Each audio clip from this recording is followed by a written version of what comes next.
বিক্রি করার জন্য ষড়যন্ত্র করছে। ষড়যন্ত্র আমরা রুখে দেব।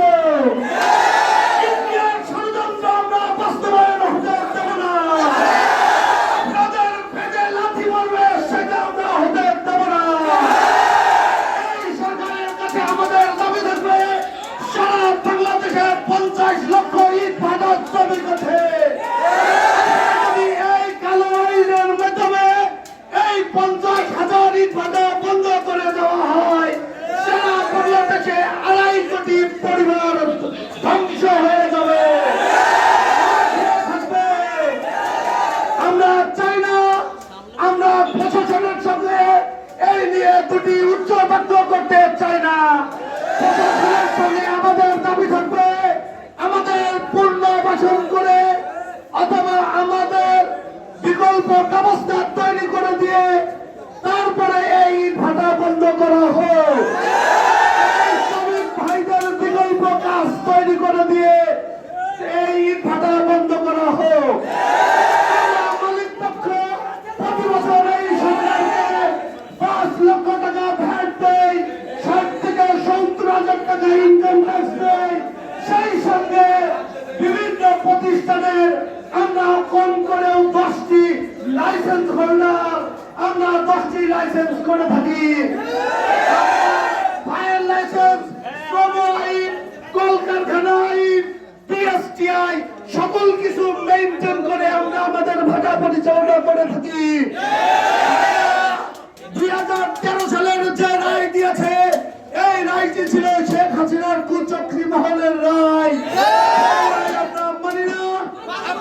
বিকল্প ব্যবস্থা না হওয়া পর্যন্ত আমাদের ইট ভাটা চলমান থাকবে। ধন্যবাদ সবাইকে।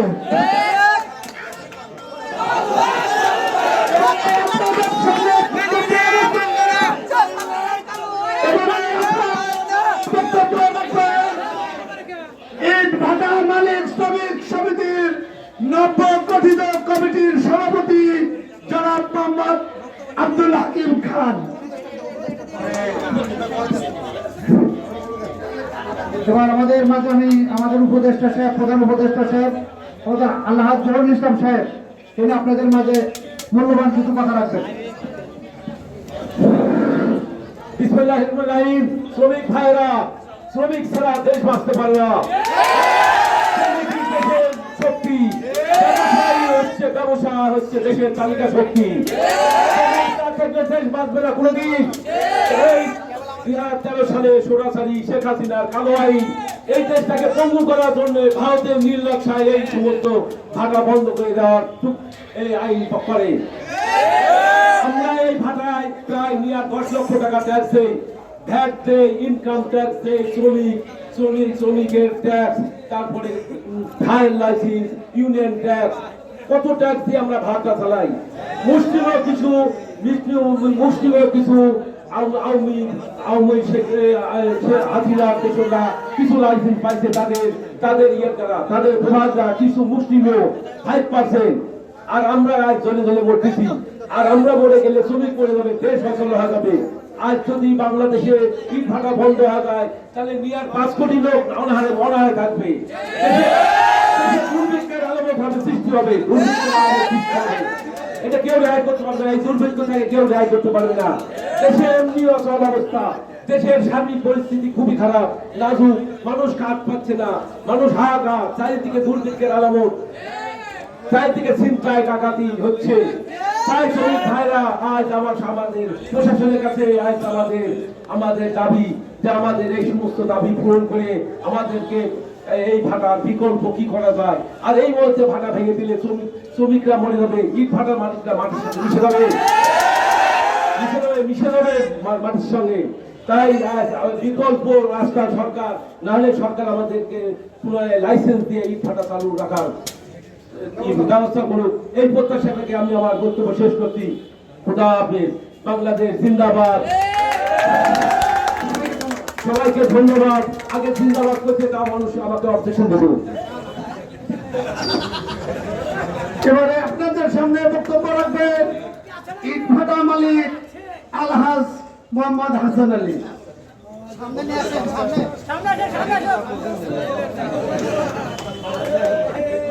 বিসমিল্লাহির রহমানির রহিম।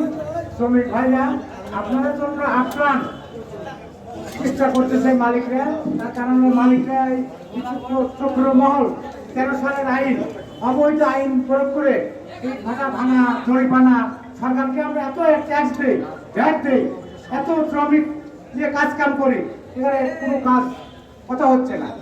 এরা ব্রিজ ভাঙার জন্য প্রস্তুতি করতেছে। এটা ভাঙা যাবে না,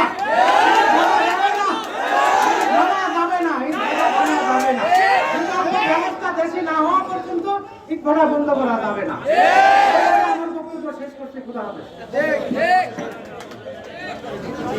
সম্মানিত শ্রমিক ভাইরা, এবার আপনাদের সামনে বক্তব্য রাখবেন ইটভাটা মালিক জনাব মোহাম্মদ অ্যাডভোকেট রানা সরকার। বিসমিল্লাহির রহমানির রহিম।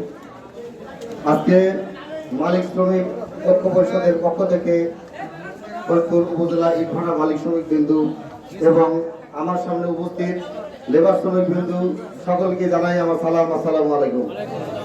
আপনারা ইতিমধ্যে জানেন গত 17 বছর যে সরকারটি ক্ষমতায় ছিলেন সেই সরকার একটা স্বৈরশাসক।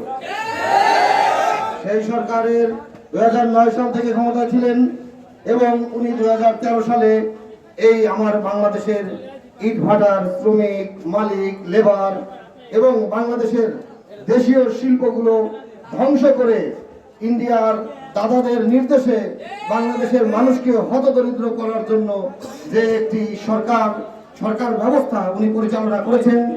আজকে তারই বিরুদ্ধে এই 5ই আগস্টকে এই সরকারকে পালিয়ে যেতে হয়েছে এবং বর্তমানে যে তত্ত্বাবধায়ক সরকার উপদেষ্টারা এখানে আছেন তাদেরকে আমি অনুরোধ করব, আপনারা বিগত স্বৈর শাসকের সেই 2000 সালের কালো 13 সালের কালো আইন, ইট ভাটা নিয়ন্ত্রণ আইন 2013, এটাকে অবিলম্বে বাতিল করতে হবে।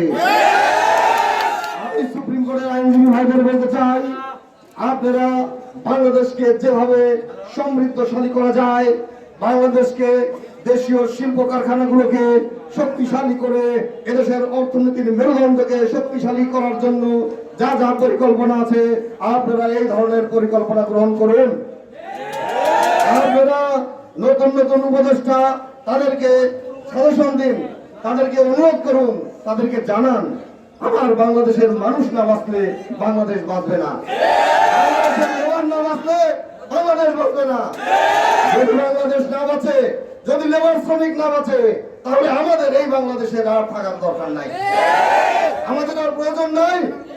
তাই আমি প্রশাসনকে বলবো, আপনারা একটি হঠকারিতা সিদ্ধান্ত নেবেন আর বাংলাদেশের লক্ষ কোটি জনতার সেটা নিয়ে সমস্যা হবে, এইটা করতে দেওয়া যাবে না। আপনারা ইতিমধ্যে জানেন জলবায়ু পরিবর্তনের নামে বাংলাদেশের সেই ফ্যাসিস্ট সরকার বিশ্ব বিশ্ব ব্যাংক থেকে, বিশ্ব দাদা মোড়লদের কাছ থেকে লক্ষ লক্ষ হাজার হাজার কোটি টাকা ধার ঋণ কর্জ নিয়ে তারা সেই টাকা বিদেশে পাচার করেছে। আপনারা কি জানেন সেই টাকা কেন নিয়েছে? আজকে আপনাদের পরিষ্কার করে বলি, এই টাকা নিয়েছে বাংলাদেশে যেন কোনো গাড়ির শিল্প, জাহাজ ভাঙা শিল্প, ইট শিল্প, পাট শিল্প, চা শিল্প, চামড়া শিল্প, এই শিল্পগুলোকে কারখানা যেন বাংলাদেশে না থাকে। আর আপনাদের সোচ্চার হওয়ার সময় গেছে। এই ধরনের যারা নীতি নৈতিকতা নিয়ে আমাদের সব দেশ পরিচালনা করবে, তাদের এই দেশ পরিচালনা করার অধিকার আগেও ছিল না, এখনো নেই। তাই আমি সবাইকে উদারত আহ্বান করব, বাংলাদেশের জনপ্রশাসন মন্ত্রণালয়, বাংলাদেশের সচিব থেকে শুরু করে নিম্ন পর্যায়ের এসিলেন্ট সাহেব পর্যন্ত সমস্ত পর্যায়ক্রমে আমি সবাইকে অনুরোধ করব, আপনারা একটু বুঝুন, আপনারা দেখুন কি ক্ষতি হচ্ছে আমার জনগণের, কি ক্ষতি হচ্ছে আমার লেবার শ্রমিকের। বাংলাদেশের অর্থনীতি আজ কোথায়? আপনি যে টাকা দিয়ে আপনি খাওয়া দাওয়া করেন, আপনার স্ত্রী সন্তান ভরণ পোষণ করেন, কোথা থেকে আসে? এই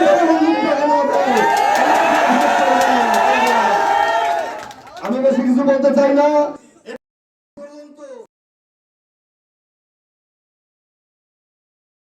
মনে চায় তাই করেন।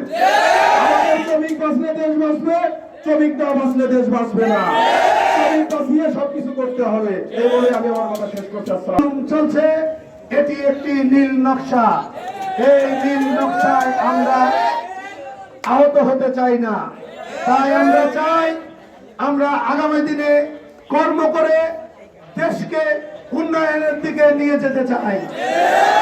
আজকে একটা ভাটা যদি ক্ষতিগ্রস্ত হয়, তাহলে একটা ভাটায় 300 থেকে 500 শ্রমিক ক্ষতিগ্রস্ত হবে। প্রশাসনের কাছে আমার দৃষ্টি থাকবে, আপনারা যদি এই ভাটা বন্ধ করতেই চান, তাহলে ভাটা মালিকদেরকে নিয়ে বসুন, আমাদেরকে প্রণোদনা দেন, বিকল্প ব্যবস্থা তৈরি করুন, আমরা যাতে আমাদের এই 300-500 শ্রমিকের আহার গড়ে দিতে পারি। প্রণোদনা দিবেন, বিকল্প ব্যবস্থা দিবেন, আমরা আপনাদের সকল আইন মেনে নেব। বিকল্প কোনো ব্যবস্থা তৈরি করতে না পারেন, শ্রমিকদের যদি পেটে লাথি মারেন, শ্রমিক ঘুরে দাঁড়াবেই। আপনাদের সামনে বক্তব্য রাখবেন প্রিয় সহকর্মী, সহযোদ্ধা, এই ব্যবসায়ী, ভাটা মালিক সমিতি এবং আমার শ্রমিক ভাইরা, সবাইকে জানাই পাবনা জেলার ফরিদপুর উপজেলার ভাটা মালিক সমিতির পক্ষ থেকে বিপ্লবী শুভেচ্ছা এবং অভিনন্দন।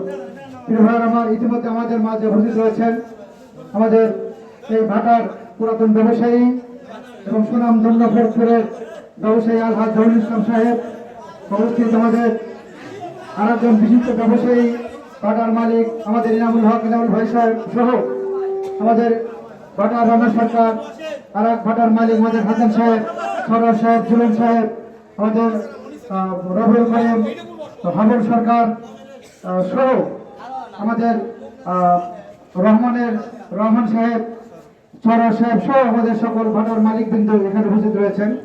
প্রিয় ভাইয়ের আমার, আমাদের শ্রমিক ভাইয়ের, আপনারা সব স্তরের শ্রমিক আজ অংশগ্রহণ করার জন্য কৃতজ্ঞতা জানাই। আপনি নিশ্চয়ই অবগত হয়েছেন যে কালো আইন নিয়ে যে কথা হচ্ছে, সেই কালো আইন কে পাশ করেছিল? যেদিন শেখ হাসিনা যখন ক্ষমতায় ছিল, তখন এই বাংলাদেশের শ্রমিকদেরকে হুমকি দিয়ে কথা বলতো। যখন বাংলাদেশের শ্রমিক যখন শেখ হাসিনার অবৈধ কর্মকাণ্ডের বিরুদ্ধে, দুর্নীতির বিরুদ্ধে, খুনের বিরুদ্ধে, গুমের বিরুদ্ধে, মানুষ যখন অনাহারে যাচ্ছিল তার বিরুদ্ধে, দ্রব্যমূল্যের ঊর্ধ্বগতির বিরুদ্ধে যখন রাস্তায় নেমে এসেছিল, তখন শেখ হাসিনা বলেছিল, আমি যদি ক্ষমতায় না থাকি তাহলে বুঝতে পারবা ভবিষ্যতে কি হয়। সেই ভবিষ্যতে কি হয়, শ্রমিকদের উপর প্রতিশোধ নিয়ে গেছে।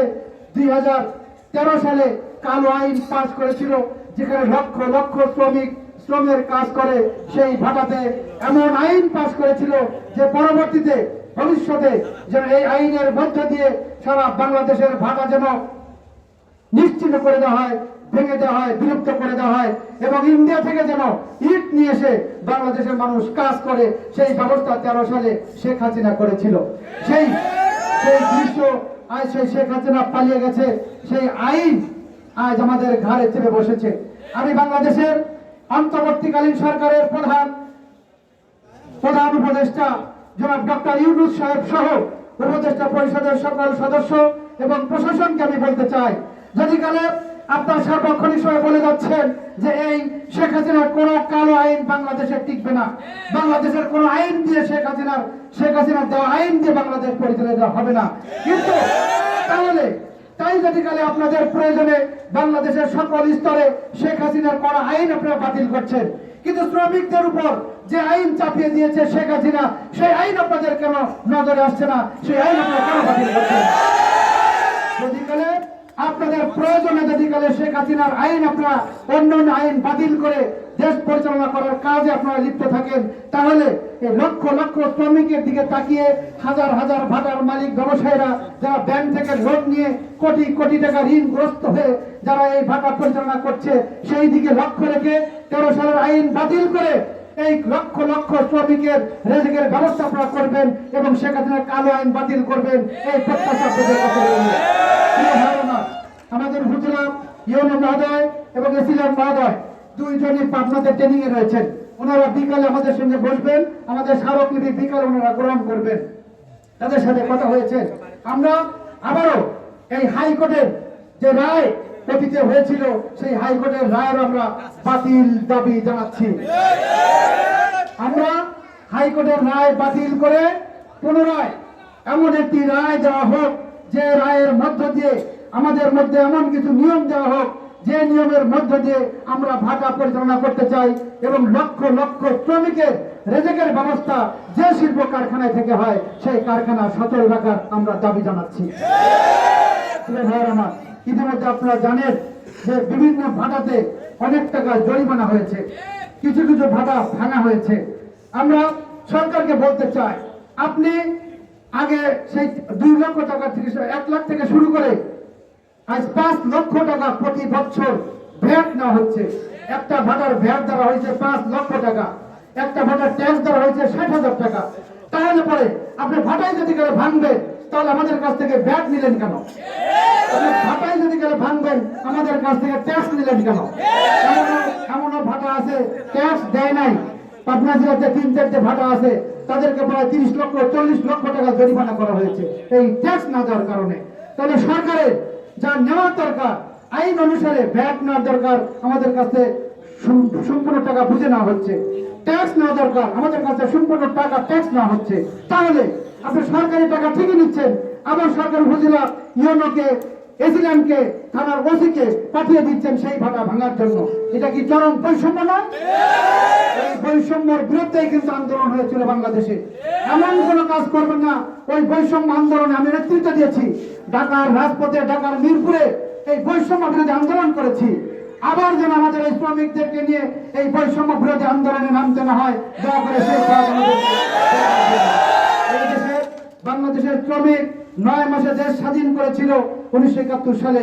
বাংলাদেশের মানুষ 16 দিনে এই ফ্যাসিস্ট সরকারের অস্ত্র শস্ত্র সজ্জিত এই শেখ হাসিনা সরকারকে কিন্তু এই শ্রমিক জনতার সন্তানেরাই বিদায় করে দিয়েছে। তাই আমাদেরকে কোনো বৈষম্য শিকার যেন না হয়, সেই প্রত্যাশা আমি প্রশাসনের কাছে রাখি। প্রশাসনের মাধ্যমে এই দেশের অন্তর্বর্তীকালীন সরকারের প্রধান ডক্টর ইউনূস সাহেব সহ সকল উপদেষ্টা মন্ডলীর কাছে বিনীত অনুরোধ থাকবে যে বৈষম্যের বিরুদ্ধে আন্দোলন করে এই দেশ একটি ফ্যাসিস্ট মুক্ত দেশ গড়েছে, আমাদের উপর যেন কোনো বৈষম্য করা না হয়, শ্রমিকদের উপর যেন কোনো বৈষম্য করা না হয়, সেই প্রত্যাশা রেখে আমি আমার কথা দীর্ঘায়ু করি না। আগামী দিনে আমি তারপরে একটি কথা বলবো। আমরা বিএনপি করি, আমি বিএনপি সেক্রেটারি। আমাদের নেতা জনাব তারেক রহমান সুশৃঙ্খল ভাবে এই দেশে আন্দোলন করেছে, কিন্তু আপনারা জানেন আমরা কিন্তু জ্বালাও পোড়াও আন্দোলন আমরা করি নাই। আপনারা নিজেরা জানেন আমরা যে তারেক রহমানের নির্দেশে আমরা জ্বালাও পোড়াও ছাড়া আমরা কিন্তু আন্দোলন করে এসেছি, মার খেয়েছি, জেল কেটেছি, কারাগারে গেছি, নির্যাতিত হয়েছি। আমরা তারই আমরা উত্তরসূরি সৈনিক। আমরা চাই শ্রমিক ভাইরা যারা আছে, আপনার উশৃঙ্খল গণপিতা আমরা আগে করতে চাই না। আমরা নিয়মের মধ্যে কখনো মানববন্ধন থাকবে, আমাদের পথরেলি থাকবে, অবস্থান কর্মসূচি থাকবে, সেই সকল কর্মসূচি আমরা আগে করব। আমরা আগেই কোনো ভাঙচুর সহিংস কাজে আমরা অংশগ্রহণ করব না। আমরা আমাদের নিয়মতান্ত্রিক ভাবে আমাদের অধিকার আদায়ের জন্য আমরা করব। পিঠ যখন দেওয়ালে ঠেকে যাবে, তখন যা খুশি তাই আমরা করতে পারবো। সাড়ে 17 বছরের আন্দোলন তারেক রহমানের নেতৃত্বে হয়েছিল। সেই আন্দোলন কিন্তু এই যে বৈষম্য আন্দোলন যে হয়েছে জুলাই মাসে, মানুষের পিঠ যখন দেওয়ালে ঠেকে গেছে তখন সবাই রুখে দাঁড়িয়েছে। আমরা তাই আগেই রুখে দাঁড়াতে চাই না। প্রশাসনের মাধ্যমে বর্তমান সরকারকে জানিয়ে দিতে চাই, শেখ হাসিনার কালো আইন বাতিল করতে হবে এবং ভাটাকে সচল রেখে লক্ষ লক্ষ শ্রমিকের রেজেকের ব্যবস্থা যেভাবে হয়েছে, আল্লাহ করেছে আমাদের মাধ্যমে, ভাটার মাধ্যমে এই আল্লাহ এই রেজেক দিয়েছে আপনাদের, সেই রেজেকের উপর যেন হস্তক্ষেপ না আসে। রেজেকের জন্য যেন আমার শ্রমিক যুদ্ধে না নামে, মাঠে না নামে, সেই দিকে নজর রেখে প্রশাসন কাজ করবে সেই প্রত্যাশা রেখে আমি আবারও সকল শ্রমিক ভাইদেরকে আমি ঐক্যবদ্ধ থাকার উদাত্ত আহ্বান জানিয়ে সবাইকে ধন্যবাদ জানিয়ে আমার কথা এখানে শেষ করছি। সবাইকে ধন্যবাদ। বাংলাদেশ জিন্দাবাদ। আসসালামু আলাইকুম।